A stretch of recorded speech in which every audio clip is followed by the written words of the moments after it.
Hi, it's Neil Baldock from Charles David Casson, and I'm making another of my frequently asked questions videos. Every month we get asked questions by landlords and tenants, and so I'm going to make a video very regularly to answer some of those questions. So something I've been asked recently was, how much notice do I need to serve on my tenant in order to gain possession of the property back? And we get asked that by tenants as well. How much notice does my landlord have to give me?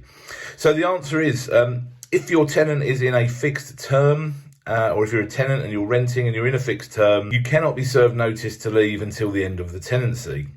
The notice can be served after the first 4 months of the tenancy, but it must give you a minimum of 2 months notice to end the tenancy. It must be done properly. It must be done using something called a Section 21 notice. That's the current legislation. There is talk in the media and government plans of abolishing Section 21, but at the current time, that is still the procedure to give notice and get possession back of a property.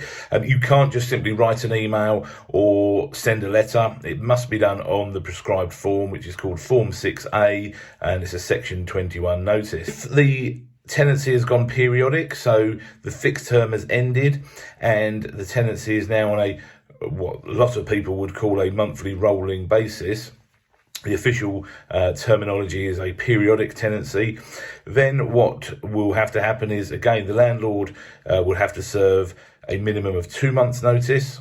A tenant would only have to serve a month's notice, and that the tenant's notice must coincide with their rent date. The landlord's doesn't have to coincide with any rent dates, but it must be minimum of 2 months notice.